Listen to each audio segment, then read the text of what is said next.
अस्सलाम वालेकुम, मैं हूं रेहान तारिक और आप देख रहे हैं 10 तक। वजीर आज़म इमरान खान के खिलाफ तहरीक अदम एतमाद के बाद इस वक्त अपोजिशन और हुकूमत दोनों तीन महाजों पर, यानी यूं कहिए कि 3 महाजी जंग लड़ रही हैं। अदम एतमाद के हवाले से कौमी असम्बली का इजलास जुमे से शुरू होगा, मगर इससे पहले ही यह मामला मैदानों और अदालतों में लड़ा जा रहा है। अपोजिशन जमातों ने पार्लिमानी बरतरी जाहिर की तो हुकूमत इस मामले को अदालत में ले गई, जबकि वजीर आज़म इमरान खान पार्लिमानी जद्दोजहद की बजाय अवामी दबाव के जरिए अपनी बरतरी साबित करना चाहते हैं। वजीर आज़म इमरान खान ने आज अवाम के नाम एक वीडियो मैसेज जारी किया, जिसमें अवाम से पीटीआई के इस मार्च के जलसे में शिरकत की अपील की गई है। जो पार्लियामेंटेरियंस होते हैं उनकी जमीर की कीमतें लगाई, उनको खरीद रहे हैं, खुलेआम खरीद रहे हैं। मैं ये चाहता हूं सारी मेरी कौम 27 तारीख को मेरे साथ निकले, सिर्फ एक पैगाम देने के लिए कि हम बदी के साथ नहीं हैं, हम बदी के खिलाफ हैं। हम इस मुल्क में ये जो जुर्म हो रहा है मुल्क की जमहूरियत के खिलाफ, कौम के खिलाफ, अवाम के खिलाफ, कि आप चोरी के पैसे से पब्लिक के नुमाइंदों के जमीर खरीद रहे हो, कौम इसके खिलाफ है। और मैं चाहता हूं कि कौम निकले मेरे साथ 27 तारीख को, और सारे पाकिस्तान को पता होना चाहिए कि आगे से किसी की जरूरत नहीं होनी चाहिए कि इस तरह हॉर्स ट्रेडिंग करके इस मुल्क की जमहूरियत को और कौम को नुकसान पहुंचाए। अब वजीर आज़म कौम से पीटीआई के जलसे में शिरकत की अपील कर रहे हैं। सवाल यह है, और सवाल बड़ा सादा सा है, कि यह पैगाम उन्होंने बतौर वजीर आज़म जारी किया है या बतौर चेयरमैन तहरीक इंसाफ ये मैसेज जारी करना पड़ा है। सवाल तो ये भी है कि चेयरमैन तहरीक इंसाफ का ये पैगाम सरकारी अखराजात से सरकारी टीवी पर नशर किया जा रहा है। आम पाकिस्तानी शहरी के टैक्स के पैसों से पीटीआई की जो तशहीर है वो क्यों की जा रही है? वजीर आज़म के वीडियो पैगाम पर रद्दअमल देते हुए साबिक वजीर आज़म शाहिद खाकान अब्बासी ने इल्ज़ाम आयद किया है कि इमरान खान अपनी जमात की सियासी सरगर्मियों के लिए सरकारी ओहदा और वसाइल इस्तेमाल कर रहे हैं। 27 मार्च के जलसे के लिए वजीर आज़म के ओहदे और सरकारी वसाइल का नाजायज़ इस्तेमाल सुप्रीम कोर्ट के अहकामात की खुली खिलाफ वर्जी है। उन्होंने मुतालबा किया कि अदालत उज़्मा वजीर आज़म के आईनी मनसब के अपने ज़ाती, सियासी और जमाती मकासद के लिए इस्तेमाल का नोटिस ले। लीगी रहनुमा ने कहा है कि इमरान खान अवाम के पैसे पर अपनी सियासी मुहिम चला रहे हैं। अब इमरान खान साहब के इस जलसे पर क्या रद्दअमल आ रहा है, खासतौर पर अपोजिशन जमातों की जानिब से, जरा उसकी एक झलक आपके सामने रखता है। गुमराह करने वाला शख्स आज नेकी और बदी के ऊपर रियासती रिसोर्सेज का इस्तेमाल करके, रियासती वसाइल का इस्तेमाल करके पाकिस्तान की आवाम को नेकी और बदी के ऊपर लेक्चर दे रहा है। अगर हुकूमत का मौक़िफ़ दुरुस्त तस्लीम कर लिया जाए तो फिर आइन से आर्टिकल 95 को खारिज करना पड़ेगा, और कोई भी वज़ीर आज़म जो एक दफ़ा एतमाद का वोट ले लेगा तो वो फिर 5 साल के लिए डिक्टेटर बनेगा, बादशाह सलामत बनेगा। आर्टिकल 95 और रूल 37, पर्टिकुलरली रूल 37 ये कहता है कि कल जैसे ही इजलास शुरू होता है और अगर कोई क्वेश्चंस वगैरह निपटाने हैं तो वो निपटा के फिर उसने फौरी तौर पे जो हमारा मोशन है नो कॉन्फिडेंस का उसको टेकअप करना है, और उस पर जो है पहले उसने सिर्फ इतना असर्टेन करना है कि अगर 1/5 ऑफ द हाउस, मतलब 69 मेंबर्स अगर उसके हक में खड़े हो जाते हैं तो फिर उसने इसको मोशन को एडमिट करके और फौरन या डिबेट करानी है या 3 दिन के बाद जो है उस पर वोट कराना है। अब वज़ीर आज़म इमरान खान और पीटीआई पर सरकारी वसाइल के इस्तेमाल का इल्ज़ाम नया नहीं है, बल्कि पंजाब और केपी में सरकारी मशीनरी को पार्टी के इज्तिमात कामयाब बनाने के लिए इस्तेमाल किया गया। इलेक्शन कमीशन के अहकामात को नज़रअंदाज करते हुए वज़ीर आज़म बल्दियाती उम्मीदवारों की इंतखाबी मुहिम चलाते रहे हैं, जबकि जुमे के रोज़ इलेक्शन कमीशन की पाबंदी के बावजूद वज़ीर आज़म मानसेरा में भी एक अवामी इज्तिमा से खिताब करेंगे। तहरीक इंसाफ के खिलाफ सरकारी मुलाजमीन और पटवारियों को भी पार्टी के जलसे कामयाब बनाने के लिए इस्तेमाल करने का इंकशाफ हो चुका है। पीटीआई के हाफिजाबाद जलसे के हवाले से एक ऑडियो कॉल भी लीक हुई थी, जिसमें वजीर आजम का जलसा कामयाब बनाने के लिए पटवारियों की खिदमत हासिल की गई। हर पटवारी को 20 गाड़ियां लेकर पहुंचने की हिदायत दी गई। अब ये जो इस हवाले से हाफिजाबाद, मंडी बहाउद्दीन, गुजरात, शेखुपुरा और गुजरावाला के पटवारियों को टास्क दिया गया। सरकारी वसाइल का इस्तेमाल टैक्स पैसे से पार्टी की तशहीर एक ऐसी पार्टी कर रही है जो माजी की हुकूमत को इसी फेल पर तनकीद का निशाना बनाती रही है। खुसूसन यही पाकिस्तान तहरीक इंसाफ जब ऑपोजिशन में थी तो नून लीग पर पटवारी कल्चर का एतराज करती थी। इश्तिहारात देखिए आपने, अवाम के टैक्स के पैसे से इश्तिहारात दे रहे हैं और वो भी झूठे इश्तिहार। अब बहुत इंटरेस्टिंग मामला है कि इस वक्त हुकूमत की तमाम तर तवज्जो जो है वो एक जलसे के ऊपर मरकूज है और एक मैसेज दिया जा रहा है कि लोग इकट्ठे होकर उस जलसे में आए और उस जलसे के अंदर इमरान खान साहब के पास वो ट्रम्प कार्ड है, वो ट्रम्प का पत्ता है जिसको वो सामने रखेंगे, वो पत्ता जो उन्होंने भी सीने से लगाया हुआ है। वो क्या ऐसा सीक्रेट है, वो कौन सा राज है जो आशिकार होने जा रहा है, इस पर बात करेंगे। इस वक्त पाकिस्तान तहरीक इंसाफ की रहनुमा आलिया हमजा साहिबा ने हमें ज्वाइन किया है। हमजा साहिबा, बहुत बहुत शुक्रिया आपके वक्त के लिए। सबसे पहले तो बड़ा सादा सा सवाल है आलिया हमजा साहिबा, इस वक्त पाकिस्तान तहरीक इंसाफ हुकूमत ने तमाम तर तवज्जो, तमाम तर कोशिश और काविशें सियासी जलसे पर मरकूज कर रखी हैं जो 27 मार्च को हो रहा है। जी बिल्कुल ऐसा ही है, क्योंकि हम इस वक्त जो है, हम इस वक्त सियासी जंग नहीं लड़ रहे, हम इक़्तिदार की जंग नहीं लड़ रहे, हम इस वक्त सियासी इक़्तिदार की जंग लड़ रहे हैं, हम इस वक्त अवाम की जंग लड़ रहे हैं, हम इस वक्त पाकिस्तान की जंग लड़ रहे हैं, हम इस वक्त वो जंग लड़ रहे हैं जो पाकिस्तान की आज़ाद खुद मुख्तारी की जंग है। तो मेरा तो ये ख्याल है कि हम ये चाहते हैं कि अवाम को पता होना चाहिए कि जो लीडर अवाम के लिए खड़ा हो रहा है, जो पाकिस्तान के लिए खड़ा हो रहा है, जो पाकिस्तान की खुद मुख्तारी और आजादी के लिए खड़ा हो रहे, तो उसकी कीमत में ये जो सियासी गिद हैं वो जमहूरियत में अपने यानी आलिया हमजा साहिबा, पार्लियामान के अंदर ये जंग लड़ने का इरादा नहीं है, ये जंग आप सरकारी जलसे के अंदर लड़ेंगे, ये कह रही हैं आप? मैं ये कह रही हूँ कि जो पार्लियामेंट की जंग है वो हम आइन और कानून के तहत लड़ेंगे, और जो हमारी सियासी इक़्तिदार को बचाने की जंग है वो हम सियासी जलसों के अंदर लड़ेंगे। और जिस तरह से अवामी मकबूलियत का आपने देखा है, लेकिन जो पार्लियामान के अंदर की जंग है आलिया हमजा साहिबा, आपको लग रहा है कि पार्लियामान के अंदर की जंग आप हार चुके हैं? जी मेरा ये ख्याल है कि हम पार्लियामेंट के अंदर की जंग भी हम जीत रहे हैं और बाहर की अवामी मकबूलियत के भी नहीं, लेकिन पार्लियामेंट के अंदर की जंग जीतने के लिए तो आपको नंबर चाहिए, और वो नंबर पूरे दिख नहीं रहे हैं। मुनहरिफ लोग आपकी जमात से होकर ऑपोजिशन के साथ बैठे हुए हैं। आज भी एमक्यूएम ने पीपल्स पार्टी के साथ जो है वो प्रेस कॉन्फ्रेंस की है, तो लग तो यही रहा है कि नंबर्स तो आपके ये शॉर्ट ऑफ नंबर्स। देखिए जी, ये तो अब आप इसको जिस तरह से भी कर लें, नंबर तो जिस दिन अदम एतमाद वहां पर टेबल होगा और उस पर वोटिंग स्टार्ट होगी तो नंबर तो 172 उन्होंने दिखाने हैं। उससे पहले नहीं, लेकिन वो तो कह रहे हैं कि उनके पास 172 तो बहुत छोटा नंबर है, 200 से ज्यादा नंबर्स मौजूद हैं। नहीं, एक मिनट सुन तो लें। आपने इतनी बड़ी एलिगेशन लगा दी है कि हम नंबर्स की गेम, तो मुझे भी जरा जवाब तो दे लेने दें। अब हमारे इत्तेहादी उनसे मिन्नतें कराएं, उनसे तरले कराएं, फूड स्ट्रीट करें, ज़ियाफ़तें उड़ाएं, चाय पार्टी उड़ाएं, उनका हक है। नाज नखरे उठवाने चाहिए ऑपोजिशन वालों से, कम माल लूटे उन्होंने अवाम का, वो तो उनका हक है। बॉटम लाइन तो यही है कि जो जंग आप पार्लियामान के अंदर हार रहे हैं, अब उस जंग को आप एक सरकारी जलसे में जीतने की कोशिश करेंगे। रेहान साहब, मीडिया पे ये जंग नहीं हम लड़ रहे, हम मीडिया पे ये जंग नहीं लड़ रहे। 172 नंबर जी, मैं यही तो कह रहा हूँ कि वो जंग आप सरकारी जलसे के अंदर लड़ेंगे।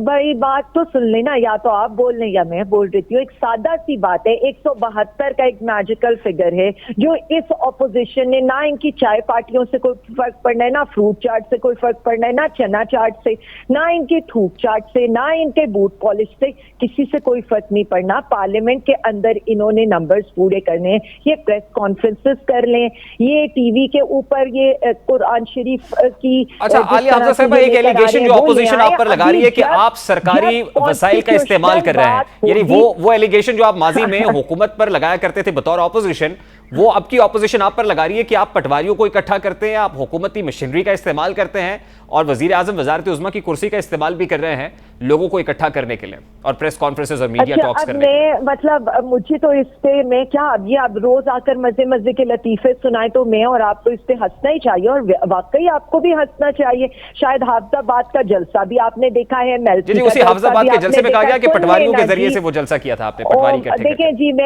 मैं तो कुछ भी नहीं कहती, अगर हम ना इनकी तरह हम ये इनके हालात असल में जो है ना, ये कहानियां जितनी मर्जी डालने, इनको भी पता है अवाम सिर्फ प्राइम मिनिस्टर इमरान खान के आवाज के ऊपर लब्बैक कहती है। कल जो हमने पीपल्स पार्टी का तमाशा देखे ना, इतने बंदे तो लकी रानी सर्कस में भी इकट्ठे हो जाते। लेकिन आलिया हमजा साहिबा, अच्छा नहीं होता कि वजीर आजम वजारत उज़्मा की कुर्सी से मुस्ताफी होते और बतौर चेयरमैन तहरीक इंसाफ ये कॉल देते जो आज वो कॉल दे रहे लोगों को इकट्ठा करने की? एक minute, let me complete all this thing. हमारी हर चीज के ऊपर हमारा चार्ज क्राउड ये बताता है कि लोग प्राइम मिनिस्टर की एक एक बात का जवाब देते हैं। हमारा चार्ज क्राउड ये बताता है हम ना बसें भरते हैं, ना पटवारी लेकर आते हैं, ना कीमे वाले नान, ना बिरयानी देते हैं। बहुत अच्छा होता ना कि वजारत उज़्मा की कुर्सी से अलहदा होते, मुस्ताफी होकर ये कॉल देते और लोगों को इकट्ठा करते। मुझे पाकिस्तान मुस्लिम लीग नून से राना तनवीर साहब ने ज्वाइन किया आलिया हमजा साहिबा।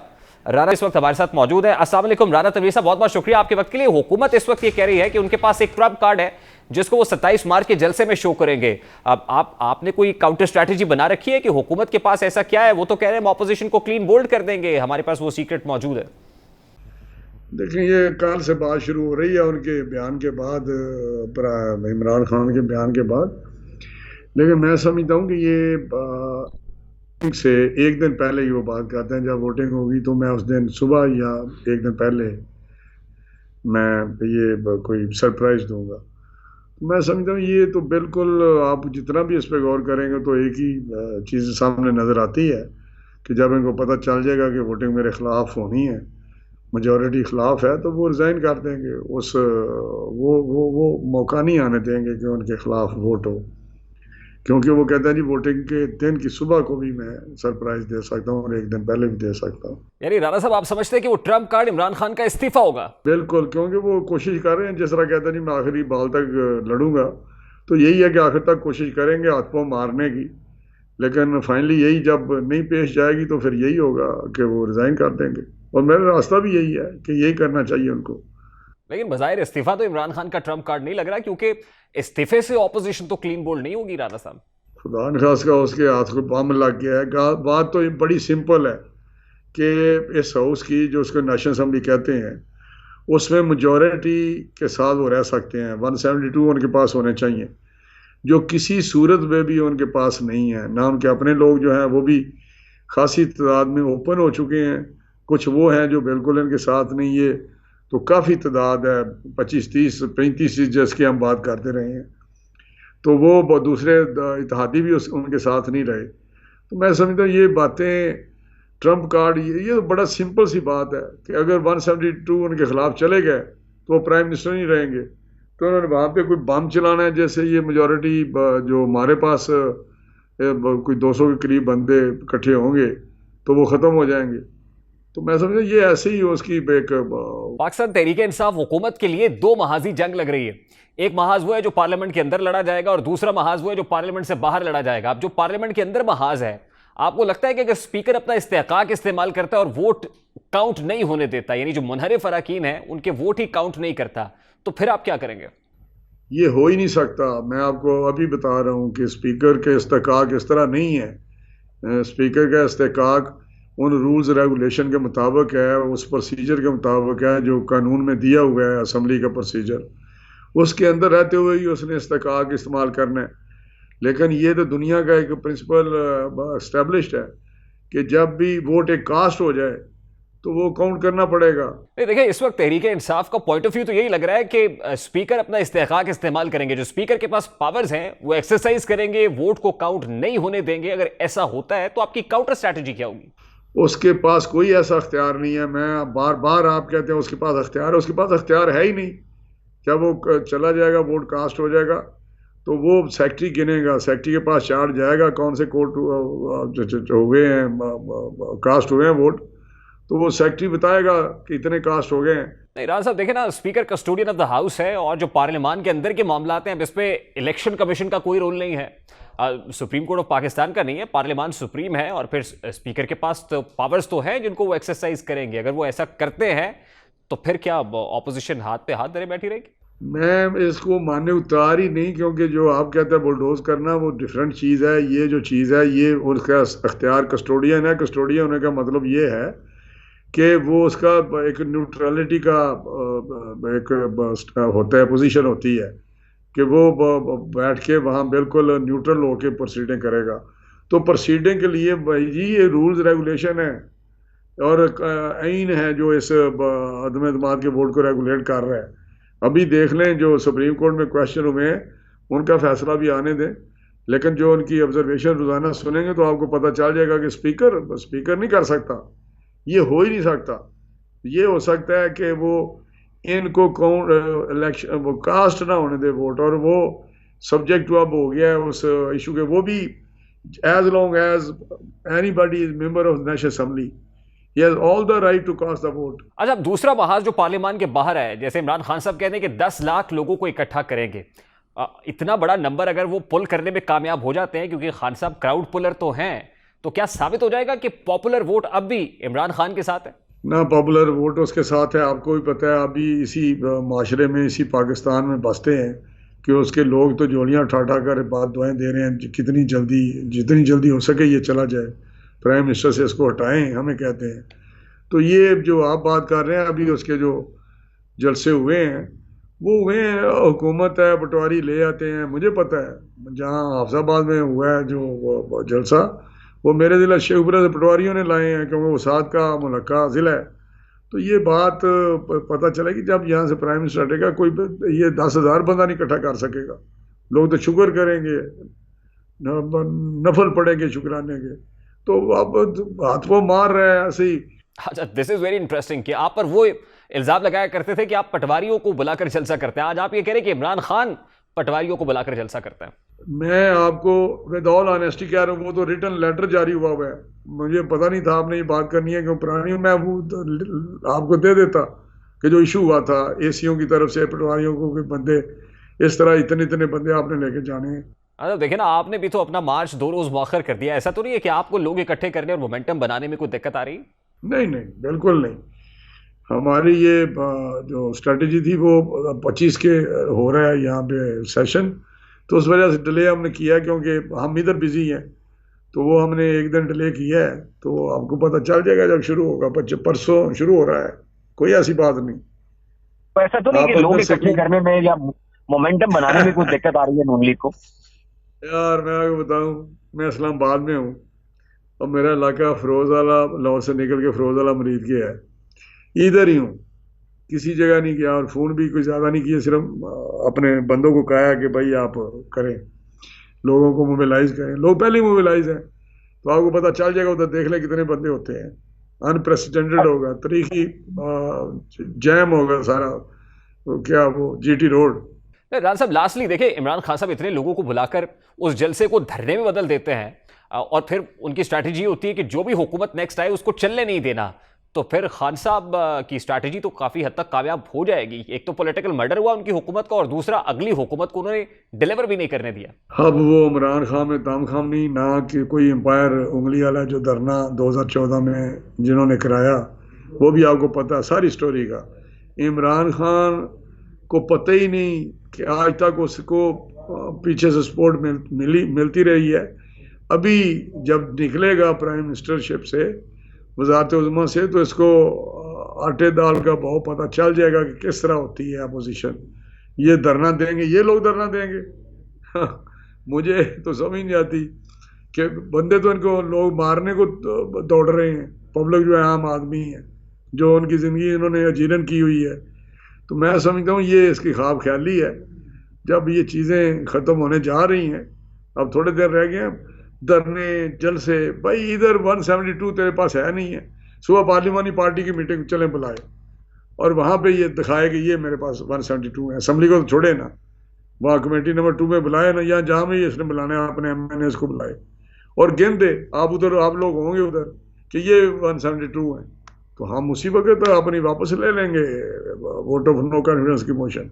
अच्छा, टुवर्ड्स द वेरी एंड ये बताएगा कि पीपल्स पार्टी और MQM के माबैन तो मामला तय पा गए हैं। अब काफ लीग और मुस्लिम लीग नून के दरमियान जो अंडरस्टैंडिंग है वो भी मैच्योर हो गई। अगर ऐसा है तो इसका बाज़ाब्ता तौर पर ऐलान कब तक मुतवक्के? सारी एलाइज पार्टियां जितनी हैं, GDA का मुझे नहीं पता, बाकी उन्होंने ऑलमोस्ट सारे ने फैसला कर लिया। किसी वक्त आप अनाउंसमेंट उनकी सुन लेंगे। फैसला वो कर चुके हैं हुकूमत के खिलाफ, क्या हम उनके साथ नहीं है। भाई मुझे ये बताएं, एक कॉमन सेंस की बात है कि उनके इत्तेहादी हैं और आज तक उन्होंने गवर्नमेंट के साथ खड़े नहीं हुए, ना उनको बयान दिया उनके हक में। इत्तेहादी, वो कहते हैं हम फैसला करेंगे, मीनिंग भाई कि गवर्नमेंट के साथ नहीं है, वो गवर्नमेंट को छोड़ चुके हैं। इत्तेहादी तो इत्तेहादी होता है ना। नहीं, आपको लग रहा है कि 1-2 रोज में ऐलान हो जाएगा? नहीं, 1-2 रोज लगेंगे। अभी वो उस प्रेस कॉन्फ्रेंस के मूड में नहीं है, लेकिन ये बात तयशुदा है कि वो फैसला कर चुके हैं कि वो मोशन के साथ है, अपोजिशन के साथ। सिंध लीग नून के रहनुमा राना तनवीर साहब हमारे साथ मौजूद थे। गुफ्तगू आपने सुनी है जहां पाकिस्तान तहरीक इंसाफ और अपोजिशन के खिलाफ मैदानों में लड़ी जाने वाली जंग में सरकारी वसाइल के इस्तेमाल के इल्जाम हैं, वहीं अदालतों में लड़ी जाने वाली जंग भी अहम रुख इख्तियार कर चुकी है। आइन के आर्टिकल 63A की तशरीह से मुताल्लिक सदारती रेफरेंस की समाअत में chief justice of Pakistan justice Umar Ata Bandial ने रिमार्क्स दिए कि वजीर आजम के खिलाफ तहरीक अदम एतमाद पर वोट डालकर शुमार ना किया जाना तौहीन आमेज है। चीफ जस्टिस ने मजीद कहा कि वोट की गिनती के बाद देखा जाएगा कि इसके साथ क्या करना है। अगर आप अलल ऐलान पार्टी पॉलिसी के खिलाफ वोट देंगे तो मतलब जमात तो छोड़ दी, फिर मामला इलेक्शन कमीशन के पास और सुप्रीम कोर्ट के पास जाएगा। चीफ जस्टिस ने रिमार्क्स दिए कि असल मामला तो नाअहली की मुद्दत का है। दौरान समाअत अटॉर्नी जनरल ने भी अदालत में तस्लीम किया कि वोट के बगैर आइन का आर्टिकल 63A किसी रुकन असेंबली पर लग ही नहीं सकता। देखना यह कि वोट डालने के बाद रुकन के साथ क्या होगा। चीफ जस्टिस ने कहा कि अदालत चाहेगी कि सियासी जमातें आइन के दिफा में खड़ी हों। मालूम नहीं अदम एतमाद पर वोटिंग कब होगी। जस्टिस मुनीब अख्तर ने कहा कि सियासी जमात की पॉलिसी के खिलाफ वोट दर हकीकत सियासी जमात को कमजोर करता है। चीफ जस्टिस ने कहा कि अदालती फैसले में दी गई ऑब्जर्वेशंस बहुत अहमियत की हामिल हैं। अटॉर्नी जनरल ने कहा कि अवाम का मैंडेट ऐवान में इज्तिमाई हैसियत में सामने आता है। सियासी जमातें अवाम के लिए ऐवान में कानून साजी करती हैं। जस्टिस जमाल खान मंदुखेल ने इस्तफसार किया कि क्या आप पार्टी सरबराह को बादशाह बनाना चाहते हैं। अटॉर्नी जनरल ने जवाब दिया कि हम पार्टी सरबराह को बादशाह नहीं बनाना चाहते, लेकिन हम पार्टी सरबराह को लोटा भी नहीं बनाना देना चाहते हैं। चीफ जस्टिस ने इस्तफसार किया कि क्या किसी रुकन को पार्टी के खिलाफ फैसले का इजहार का हक है। जस्टिस एजाजुल एहसन ने कहा कि क्या दूसरी कश्ती में छलांग लगाकर हुकूमत गिराई जा सकती है। ज्यादातर जमहूरी हुकूमतें चंद वोटों की बर्तरी से कायम होती है। क्या दूसरी कश्ती में जाते जाते पहला जहाज डिपोया जा सकता है। जस्टिस मुनीब अख्तर ने कहा कि छलांगें लगती रही तो मामूल की कानून साजी भी नहीं हो सकती। जस्टिस एजाजुल एहसन ने कहा कि अब पेंडोरा बॉक्स खुल गया तो म्यूजिकल चेयर ही चलती रहेगी। इस पर अटॉर्नी जनरल ने कहा कि मामला सिर्फ 63A की तलवार का नहीं, पूरा सिस्टम नाकाम होने का है। जस्टिस मुनीब अख्तर ने कहा कि सब ने अपनी मर्जी की तो सियासी जमात इदारा नहीं हुजूम बन जाएगी। इनफरादी शख्सियात को ताकतवर बनाने से इदारे बादता केस की मजीद समाअत कल तक के लिए मुलतवी कर दी गई। अब सुप्रीम कोर्ट का लार्जर बेंच सदारती रेफरेंस पर समाअत कर रहा है।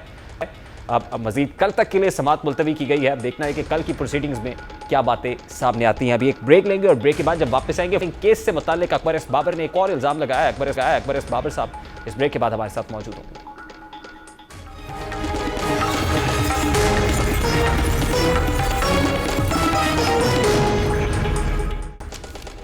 Welcome back. पाकिस्तान तहरीक इंसाफ के खिलाफ फॉरेन फंडिंग केस में एक नया मोड़ आ गया है। स्टेट बैंक ने पीटीआई के 11 अकाउंट्स का इंकशाफ किया जिनमें 23 मिलियन रुपए आए। इंसाफ ने मौक़िफ़ अपनाया कि ये नामालूम अकाउंट्स हैं, लेकिन अब अकबर एस बाबर साहब ने दावा किया है कि ये अकाउंट्स असद कैसर, शाह फरमान, एहसन रशीद, महमूद रशीद, सीमा ज़िया, जहांगीर रहमान और नईमुल हक मरहूम और जफरुल हक ने ओपन किए हैं। अकबर एस बाबर साहब ने इस हवाले से आज इंडिया टॉक में क्या कहा है, सबसे पहले जरा वो आपके सामने रखता है। में तकरीबन 23 मिलियन रुपीस पीटीआई के मरकजी अकाउंट्स इन अकाउंट्स में गए और 57 मिलियन रुपीस इन अकाउंट्स में पाकिस्तान और बैरून मुल्क से आए, लेकिन पीटीआई उससे लाताल्लुकी का इजहार करता है। कौन लोग हैं जो इन अकाउंट्स को खोला और इसको ऑपरेट किया? स्पीकर कौमी assembly mister Asad Qaiser, governor KPK mister Shah Farman, governor Sindh mister Imran Ismail, senior minister Punjab Mian Mahmood Rashid, former president PTI Punjab late Ehsan Rashid, PTI के जो एमपीए सिंध में समर अली खान, साबका पीटीआई एमपीए शायद सिंध से Seema Zia, PTI MNA Sindh mister Najeeb Haroon, mister Jahangir Rehman जो पाकिस्तान तहरीक इंसाफ के सिंध के साबिक सदर भी थे, मिस्टर खालिद मसूद जो पीटीआई केपी के साबिक जनरल सेक्रेटरी थे, adviser to the prime minister late Naeemul Haq साहब, मिस्टर जफरुल्लाह खटक। ये कोई 12 नाम मैंने आपको गिने, इसके अलावा और नाम भी हैं। इस वक्त पाकिस्तान तहरीक इंसाफ के बानी रहनुमा अकबर एस बाबर साहब खुद हमारे साथ मौजूद हैं। अस्सलाम वालेकुम अकबर एस बाबर साहब, बहुत बहुत शुक्रिया आपके वक्त के लिए। वैसे फॉरेन फंडिंग केस पे तो मेरा ख्याल है अब आपने पीएचडी कर ली है। जो ये फैक्ट्स और डिटेल्स आप पढ़ रहे हैं, रेवलेशंस भी हो रही हैं, ये अब 11 बैंक अकाउंट्स और 23 मिलियन की क्या कहानी है सर? बिस्मिल्लाहिर्रहमानिर्रहीम, थैंक यू रेहान। एक्चुअली मैं थोड़ी सी इस्लाह कर लूँ, एक करेक्शन, वो ये कि ये मेरे इल्जाम नहीं है। ये पीटीआई ने जो document election commission of Pakistan में जमा किया है मार्च की 15 तारीख इस साल, जो स्क्रूटनी कमेटी की रिपोर्ट हमें दी गई थी जनवरी 4 को, उस पे अपना जो तबसरा है, उनके कमेंट्स हैं, ये उस रिपोर्ट में ये इंकशाफ उन्होंने किया है, पाकिस्तान तहरीक इंसाफ ने खुद किया है कि 11 अकाउंट्स जो कि स्टेट बैंक के जरिए पीटीआई के आए थे, जिनको पिछले 4 साल जब स्क्रूटनी कमेटी में इसका रिव्यू होता रहा और जो डॉक्यूमेंट्स पीटीआई ने खुद जमा कराए थे, उस वक्त इन अकाउंट्स को तस्लीम करते थे।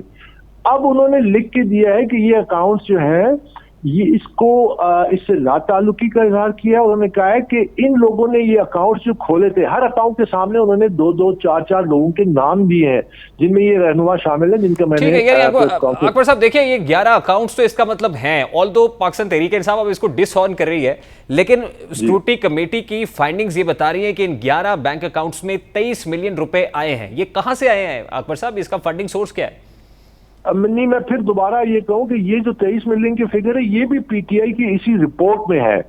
इसकी एक्चुअल जो है हम उसका चेक कर लेंगे, क्योंकि हमारे पास तमाम डाटा मौजूद है कि एक्चुअली इन अकाउंट्स में कितने पैसे आए और कितने पैसे निकले और डोनेशन कितने रिसीव। लेकिन ये जो फिगर है ये पीटीआई ने खुद दी है, जो जिस डॉक्यूमेंट का अभी आप जिक्र कर रहे हैं।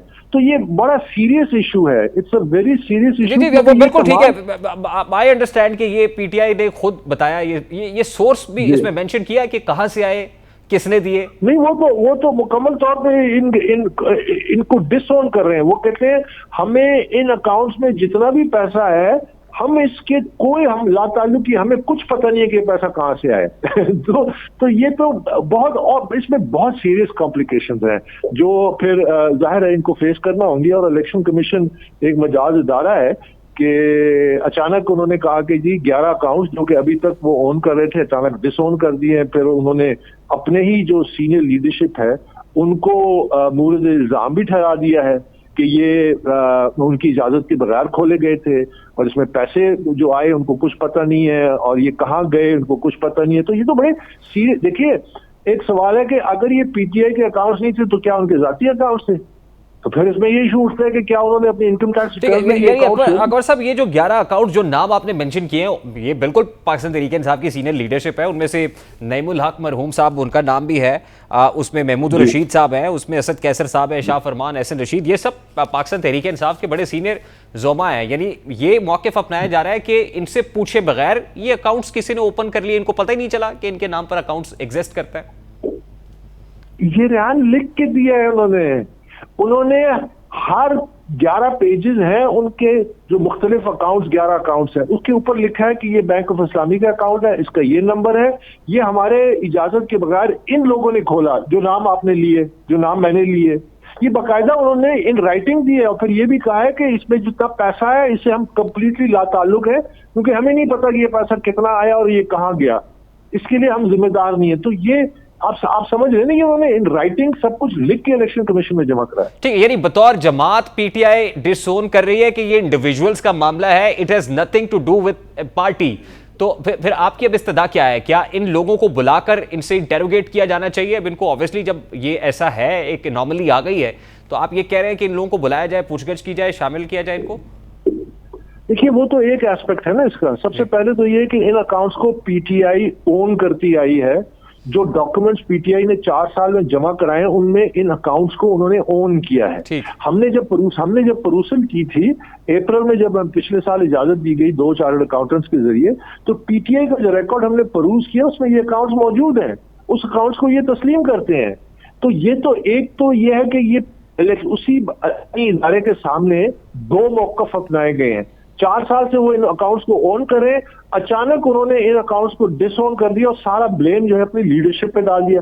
और फिर उसके बाद अगर ये पोजीशन जो अभी ले रहे हैं ये फैक्चुअल है, तो फिर वो लोग जो आईनी ओहदों पे हैं, जाहिर है उनसे जवाब तलबी होनी चाहिए। इलेक्शन कमीशन के ये पूरा इख्तियार है, क्योंकि इस केस में उन्होंने इन राइटिंग ये लिख के दे दिया है। अब वो क्या फैसला करते हैं, किस तरह जवाबदेही करते हैं, ये तो जाहिर है इलेक्शन कमीशन मजाज है, अथॉरिटी है, वो जो चाहे बेहतर समझे वो करेगी। Akbar sahab, do you think is it going to be a turning point in foreign funding case?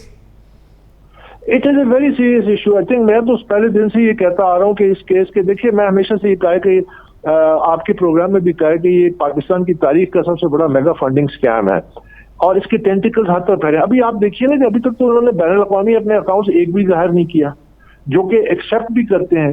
4 employees के अकाउंट्स में पैसा आया जो उन्होंने ऑथराइज किया, लेकिन डिटेल्स भी शेयर नहीं करते। उन एम्प्लॉइज के नाम भी मौजूद है, शनाख्ती कार्ड, वो आज भी मरकजी दफ्तर में मुलाजिम है, उनके अकाउंट्स में कितना पैसा है नहीं बताते। तो लेकिन हम समझते हैं कि अब वक्त आ गया कि इस केस का फैसला हो। क्विकली मुझे इख्तिताम में बता दीजिएगा, मुझे ब्रेक लेने का बार बार इसरार किया जा रहा है कि ब्रेक लें। अदम एतमाद कामयाब पहले होगी या फॉरेन फंडिंग केस का फैसला पहले आ जाएगा अकबर साहब? टाइट रेस,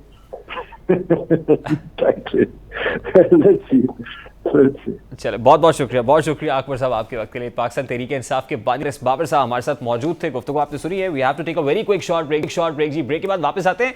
पंजाब में एक साल में 88,000 नौज़ायदा बच्चे कैसे इंतकाल कर गए हैं, ये एक और बड़ी इंटरेस्टिंग अनफॉर्चुनेट रियलिटी है। इस ब्रेक के बाद इसको डिस्कस करते हैं।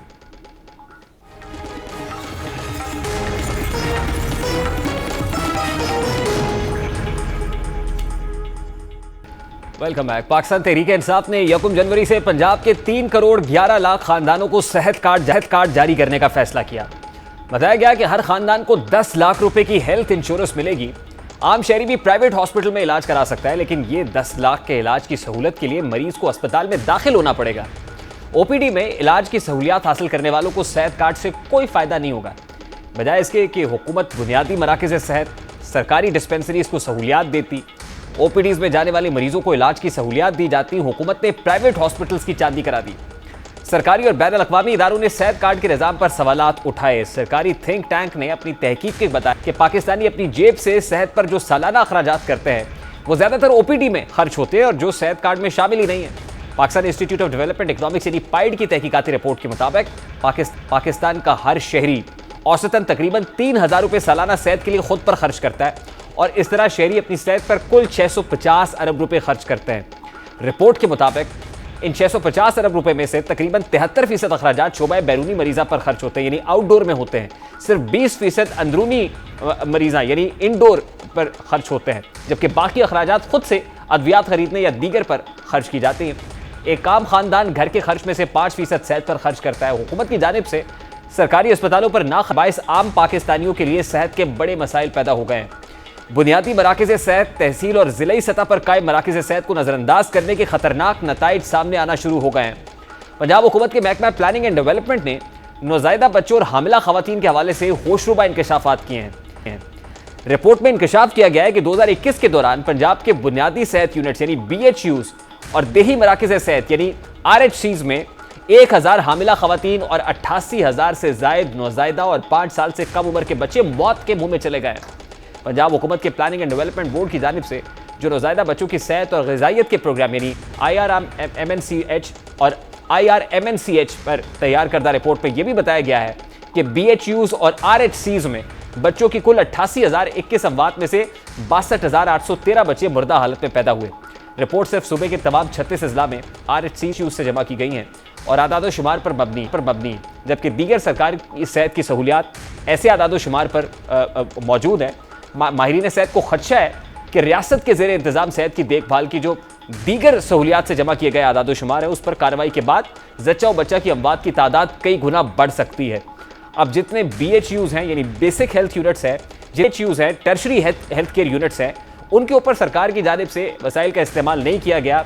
होना तो ये चाहिए था कि उनको अपग्रेड किया जाता, उनको बेहतर किया जाता, वहाँ पर इंफ्रास्ट्रक्चर बेहतर किया जाता, ताकि दूर दराज से जो मरीज़ यहाँ लाहौर आते हैं या डेवलप्ड एरियाज़ में आते हैं इलाज कराने के लिए, कम से कम उनको ये दिक्कत बर्दाश्त ना करनी पड़ती, उनको अपने घर की दहलीज पर इलाज मैसर आ जाता है। और अगर प्राइवेट हॉस्पिटल्स की बात की जाए तो उनके पास इतनी कैपेसिटी नहीं है, ना इंफ्रास्ट्रक्चर मौजूद है, और यही वजह है कि इतनी बड़ी तादाद के अंदर लोग मौत के मुँह में जा रहे हैं। यकीनन ये हुकूमत के लिए लम्हा फ़िक्रिया है जो आज सेलिब्रेट करते हैं सेहत कार्ड को, और अगर वो सेहत कार्ड की तस्वीर सामने रख सकें तो वो भी आपको सामने आ जाएगी कि उसके ऊपर जो हुकूमत क्लेम किया करती थी कि ये अपनी ज़ाती तशहीर के लिए इस्तेमाल होते हैं, उस पर किस तरह पाकिस्तान तहरीक इंसाफ ने अपनी तशहीर की हुई है वो भी आपके सामने, और उस पर अपोजिशन तनकीद करती है। बारकैफ ये सारा मामला हमने आपके सामने रखा है। एक ब्रेक लेनी है और ब्रेक के आएंगे एक और अहम इशू पर बात करेंगे इस ब्रेक के बाद।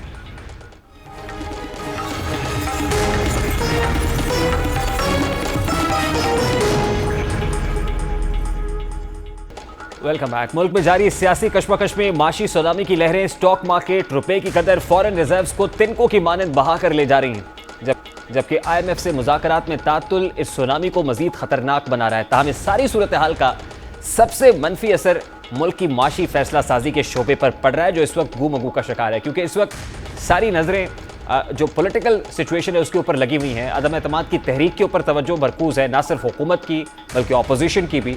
ऐसे में जो इकनॉमिक इंस्टेबिलिटी है, ये एक इम्कान जाहिर किया जा रहा है कि माशी तौर पर अदम तवाज़ुन का शिकार हो जाएगा मुल्क, और ख़ास तौर पे जो IMF के साथ मुज़ाकरात का मामला है, उनकी जो नेक्स्ट जायज़ा इजलास है उसमें बहुत तात्तुल आ रहा है। क्या IMF जो है वो राज़ी हो जाएगा नेक्स्ट ट्रांच जारी करने के लिए? वज़ीर-ए-आज़म पाकिस्तान ने आवाम के लिए एमनेस्टी स्कीम का ऐलान किया, जिस पर आलमी मालियाती इदारे यानी IMF को कन्विंस नहीं किया गया, जबकि IMF ने वज़ीर-ए-आज़म की जानिब से बिजली और पेट्रोलियम मसनूआत की कीमतों की फाइनेंसिंग और माली असरात के हवाले से भी अपने रिजर्वेशन का इजहार किया।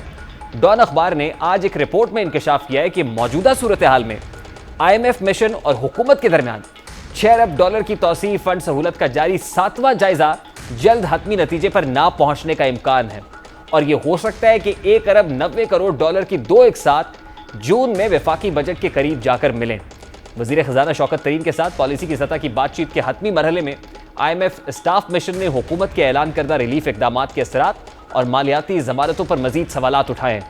IMF मिशन सनती शोबे में काला धन सफ़ेद करने की स्कीम के हक़ में दिए गए दलाइल से बिल्कुल गैर मुतमईन नज़र आ रहा है, क्योंकि जो इंडस्ट्री को एक बहुत बड़ी एमनेस्टी दी गई कि वो लोग जो सनत लगाना चाहते हैं वो अपनी ब्लैक मनी को वाइट कर सकते हैं, इस पर IMF के सख्त रिजर्वेशन है।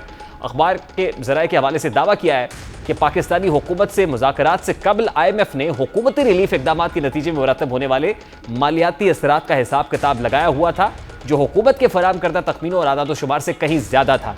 इसके अलावा इतलात ये भी हैं कि IMF मिशन के अरकान ने शोबा तवानाई के स्टेक होल्डर्स बशमूल जो ऑयल कंपनीज़ हैं और रिफाइनरीज़ हैं उनसे मुलाकातें की थी और मुख्तलिफ आदाद शुमार इकट्ठे किए थे। बाखबर ज़राए के मुताबिक IMF टीम वज़ीर-ए-आज़म के खिलाफ तहरीक अदम एतमाद के मुकम्मल होने तक आइंदा हफ्ते सियासी गर्द बैठने से कबल जायज़ा मुकम्मल करने से कतरा रही है, क्योंकि अभी उन्हें भी इस चीज़ का अंदाज़ा नहीं है कि ये जो सियासी रस्साकशी है, ये सियासी कशमकश है, इसका ऊँट किस करवट बैठेगा। इसी दौरान मुल्क में 8 मार्च को अपोजिशन जमातों की जानिब से वज़ीर-ए-आज़म इमरान खान के खिलाफ अदम एतमाद की तहरीक पेश करने के बाद से पाकिस्तानी रुपये की कदर 2% से ज़ायद गिर गई है। डॉलर फिर आसमान की बुलंदियों को छू रहा है, स्काई रॉकेटिंग है। डॉलर उसके मुकाबले रुपया जो है उसके मुकाबले में बेकदर होता जा रहा है, उसकी तरजुली हो रही है, अंडर प्रेशर है। मुल्क में सियासी गैर यकीनी सूरत हाल के अलावा आलमी सतह पर जो खाम तेल है और अजनास की कीमतें हैं, उनकी कीमतें भी बढ़ी हुई हैं। मकामी करेंसी की कदर में कमी का किरदार, ख़ासतौर पे जो हमारा रुपये की डीवैल्यूएशन है और फिर इम्पोर्टेड इन्फ्लेशन है हमारे यहाँ, जो हम इम्पोर्ट कर रहे हैं खाम माल बहुत सारा, उसके नतीजे में हमारे जो फॉरेन एक्सचेंज रिजर्व्स हैं वो भी काफ़ी हद तक गिर चुके हैं, कम हो रहे हैं। रूस और यूक्रेन के दरमियान जारी तनाज़े ने अजनास की कीमतों को उनकी रिकॉर्ड तारीखी बुलंद तरीन सतह पर पहुँचा दिया है। अजनास की बढ़ती हुई कीमतों के पेश नज़र बढ़ते हुए दरामदी बिल ने पाकिस्तान के करंट अकाउंट बैलेंस को बुरी तरह मुतासर किया है, जिससे रुपये की कदर में गिरावट का दौरा है। पेट्रोलियम मसनूआत, ऑटोमोबाइल और टेक्सटाइल के शोबे के लिए खाम माल और मुख्तलिफ अशिया की कीमतों की वजह से दरामदात की ज़्यादा लागत से तिजारती खसारा और पाकिस्तान के करंट अकाउंट डेफिसिट में इजाफा हुआ है। स्टेट बैंक ऑफ पाकिस्तान यानी SBP के मुताबिक रवा माली साल 2021-22 के पहले 8 माह के दौरान करंट अकाउंट डेफिसिट $12.09 बिलियन तक पहुंच गया है। और माहिरीन मईशत के मुताबिक अगर मुल्क में सियासी गैर यकीनी जल्द इख्तिताम पजीर हुई तो मुल्क की मईशत तबाकुल से दो चार हो सकती है। ताहम कुछ माशी तज्जियाकारों का ख्याल यह है कि पॉलिटिकल इंस्टेबिलिटी तो अपनी जगह पर है, लेकिन इसका ताल्लुक इस वक्त अपनी जो करंट इकोनॉमिक इंस्टेबिलिटी है उसके साथ शायद इतना ज़्यादा नहीं है। लेकिन कुछ भी है, जो पॉलिटिकल सिचुएशन है ऑब्वियसली उसके इंप्लीकेशंस हमारी इकोनॉमिक सिचुएशन पर तो आते हैं, लेकिन बेहतर ये होगा कि हम जल्द अज जल्द इसको ओवरकम कर लें, काउंटर फाइट कर लें, ताकि एक आम आदमी की ज़िंदगी मुतासर ना हो सके। प्रोग्राम का वक्त अपने इख्तिताम को पहुंचा। आपसे मुलाकात होगी इंशाल्लाह कल। अपना रखिएगा ख्याल। अल्लाह हाफ़िज़।